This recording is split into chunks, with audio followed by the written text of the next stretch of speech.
So this is Chris Safarova. Today we have with us Michael Farmer. Michael is a former Bain and Company director who set up his own strategy consulting firm and has specialized in helping ad agencies and their clients navigate the changes in the media landscape.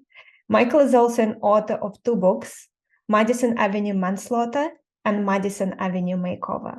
Michael, such a pleasure to have you with us today. Well, Chris, thank you for inviting me. And Michael, and you're a rare person that worked for McKinsey, BCG, and Bain. How would you compare experience working for each firm? Oh, that was, well, then the McKinsey thing was a summer job. And McKinsey was a relatively small operation. I worked in their Los Angeles office in 1971, summer of 71. They had only 20 people. Only 20 people. I don't know how big their LA operation is today, but and then when I worked with Bain, or BCG, it was only a couple hundred people. And when I left and joined Bain, it was only a couple hundred people. But their cultures were quite different. McKinsey was sort of old school experience, white hair, industry experience. You know, they were looking for very solid, acceptable individuals. I remember in the Los Angeles offices, there were 2 crazy requirements if you joined them full time. Number one, you had to join the Orange County Republican Party Club.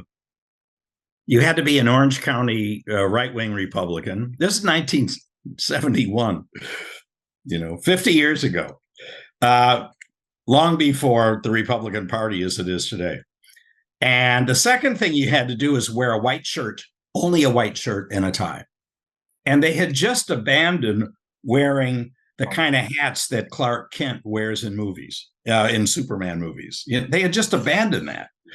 So they were very conservative, very middle of the road, very middle class, smart and nice people who dressed expensively, charged a lot of money.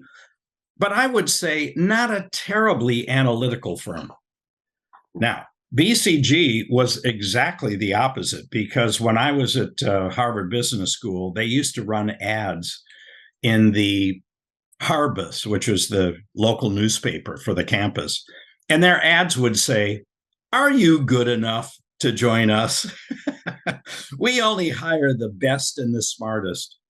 And I'm making up these numbers. 87% of our young people have PhDs.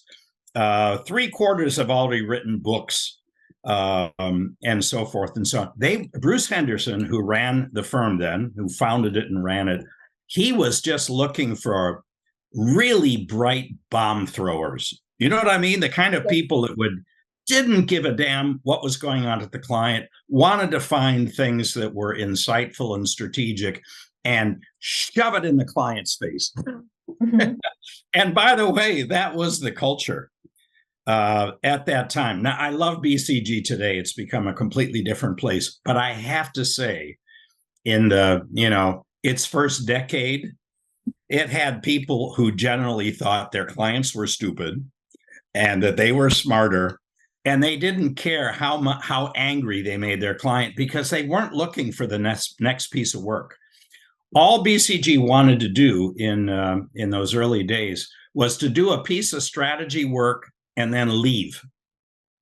Now, that was exactly why Bill Bain set up Bain and Company, because as he said to me, and he's told many other people, he said, "Can you believe it that at BCG, by the time you get to know the client and you get to know the data and you get to know the interest, you drop a report on their desk and walk away"? How crazy is that? Because you have created the conditions for intimacy, for helping them change, but you have to have a different head. You have to have a different attitude. And so his whole thing was, we shouldn't be in the strategy consulting game for one shot at each client. We should be in it for the long term. We should be in it for 10-year relationships. And that means that we have to do not only strategy, but we have to help them in implementation. That means that we have to sit on task forces. That means that we have to put in a lot of time doing the kind of stuff that makes consultants normally pretty uncomfortable.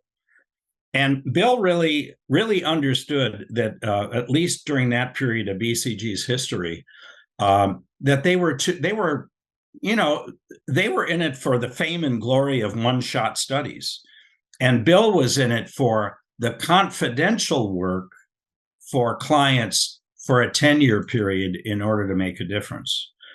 And here was the other thing: at BCG, we would take a study that anybody commissioned. It could be a CEO, a head of strategic planning, the head of a business, the head of marketing. It didn't really matter, a head of a brand. At Bain, Bill's policy was, we will only work for clients if they are the chief executive. And we have to have a 3-hour private meeting with them before we will even do any work.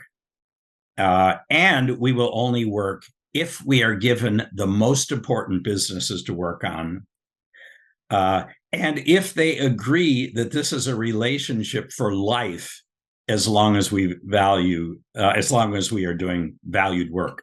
You can't imagine a difference between the two firms. And then there was, in the background, there was McKinsey in their blue striped suits, carrying out industry studies for anybody in an industry. I mean, McKinsey worked for every bank, every insurance company, every automotive company.